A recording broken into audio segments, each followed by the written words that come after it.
Assalamualaikum warahmatullahi wabarakatuh.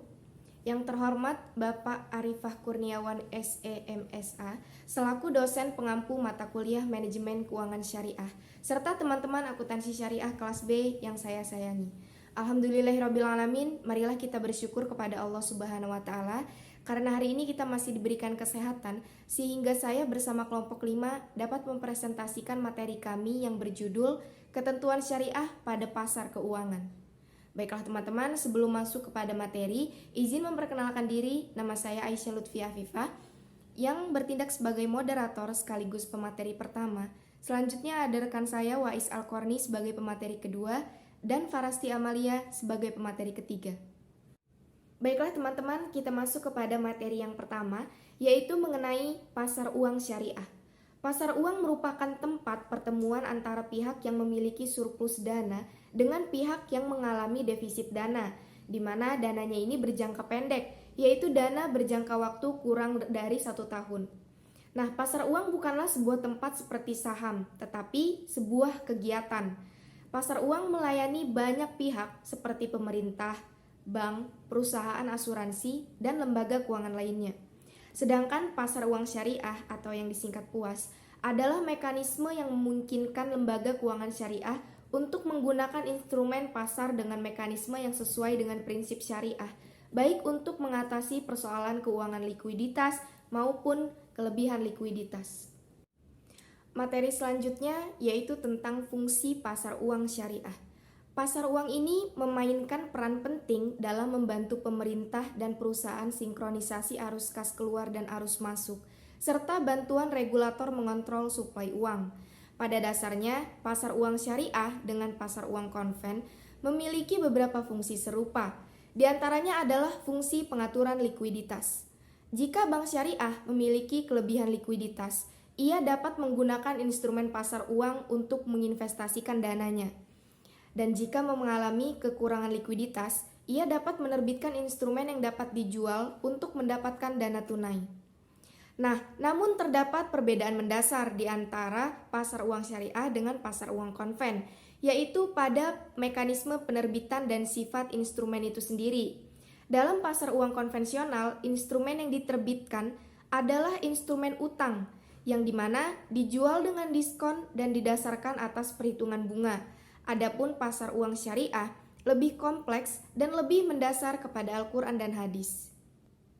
Di samping itu, pasar uang juga dapat berfungsi sebagai informasi, di mana dapat memberikan informasi bagi perusahaan, pemerintah, masyarakat, perorangan, sektor luar negeri, dan para peserta pasar uang lainnya mengenai kondisi moneter, pengaruh kebijakan moneter, serta pengaruh dari interaksi kegiatan ekonomi dalam dan luar negeri. Baiklah, sekian presentasi yang dapat saya sampaikan kepada kalian. Selanjutnya materi akan disampaikan oleh rekan kelompok saya yang lain. Melanjutkan materi. Pelaku pasar uang syariah. Pihak-pihak yang berpartisipasi adalah kedua belah pihak yang membutuhkan dana, baik bank maupun perusahaan non-perbankan. Pihak yang menginvestasikan dana, yaitu pihak yang menyediakan dana untuk tujuan investasi di pasar uang. Ada beberapa pelaku pasar uang, yaitu bank, yayasan, dana pensiun, perusahaan asuransi, perusahaan-perusahaan besar, lembaga pemerintahan, lembaga keuangan lainnya, dan individu masyarakat. Mekanisme pasar uang syariah. 1. Cukup banyak instrumen sebagai pengganti uang yang dapat diperdagangkan.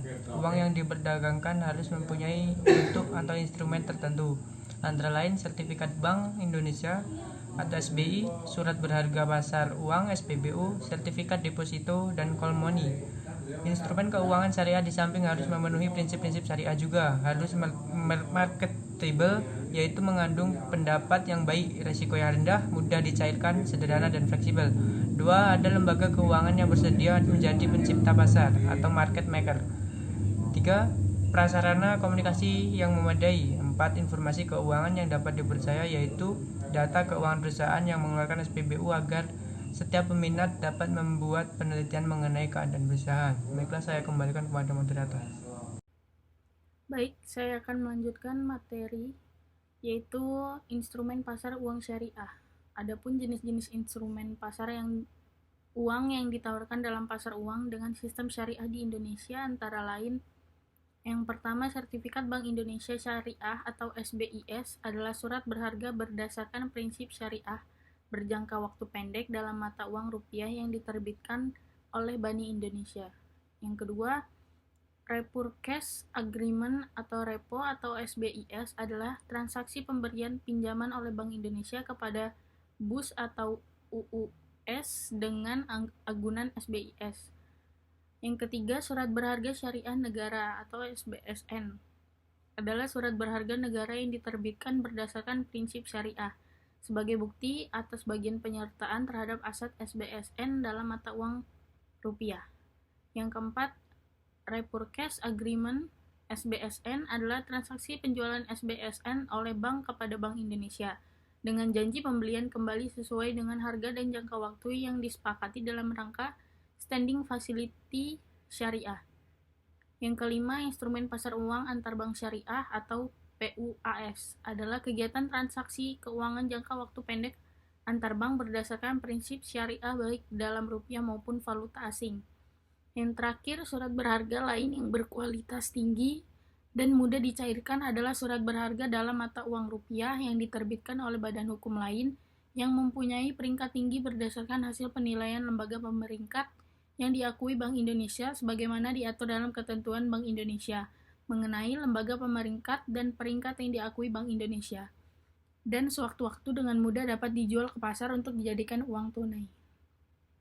Materi selanjutnya, perbedaan pasar uang konvensional dan pasar uang syariah. Yang pertama, pasar uang syariah tidak mendasar transaksinya pada suku bunga, melainkan pada pola bagi hasil. Sedangkan pasar uang konvensional seluruhnya mendasarkan transaksinya pada suku bunga. Yang kedua, peserta pasar uang syariah meliputi bank syariah dan bank konvensional.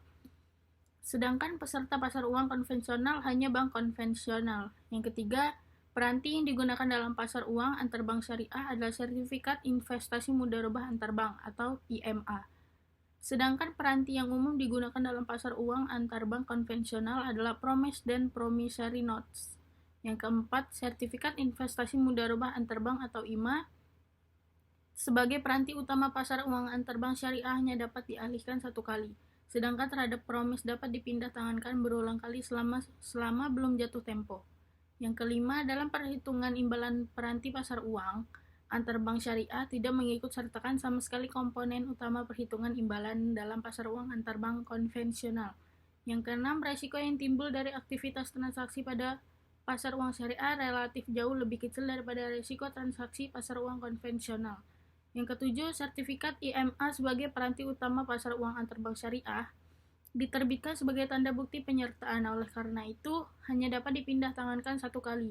Sedangkan Promise merupakan suatu negotiable instrumen di mana para pihak tidak dibatasi dalam menegosiasikannya hingga waktu jatuh tempo berakhir. Perbedaan mendasar di antara keduanya yaitu yang pertama, pada mekanisme penerbitan pada pasar uang konvensional. Instrumen yang diterbitkan adalah instrumen utang yang dijual dengan diskon dan didasarkan atas perhitungan bunga. Sedangkan pasar uang syariah lebih kompleks dan mendekati mekanisme pasar modal. Transaksi keuangan di pasar uang syariah dilandasi oleh akad mudharabah, masyarakah, qard, wadiyah, dan al-syarf, tergantung pada kesepakatan pihak yang terkait dan kebutuhan masing-masing. Dan yang kedua, pada sifat instrumen itu sendiri, instrumen yang dijual di pasar konvensional adalah surat berharga yang mewakili uang di mana unit yang satu memiliki kewajiban kepada unit yang lain. Sedangkan penciptaan instrumen keuangan syariah harus didukung oleh aktiva, proyek aktiva atau transaksi jual beli yang melatar belakangi underlying transaction. Sekian presentasi dari saya. Saya akhiri. Wassalamualaikum warahmatullahi wabarakatuh. Baiklah, terima kasih banyak kepada semua pemateri yang telah mempresentasikan materinya hari ini mengenai ketentuan syariah pada pasar keuangan. Terima kasih juga kepada teman-teman yang sudah menonton video presentasi dari kami. Dan bagi teman-teman yang kurang jelas, kami akan membuka sesi pertanyaan pada saat Zoom meeting pertemuan 6 bersama Bapak Arifah Kurniawan selaku dosen pengampu mata kuliah Manajemen Keuangan Syariah. Baiklah, cukup sekian yang dapat saya sampaikan. Mewakili kelompok 5, saya mengucapkan terima kasih dan memohon maaf apabila terdapat banyak kesalahan dari kami. Kepada Allah kami mohon ampun. Dan saya akhiri billahi taufiq wal hidayah. Wassalamualaikum warahmatullahi wabarakatuh.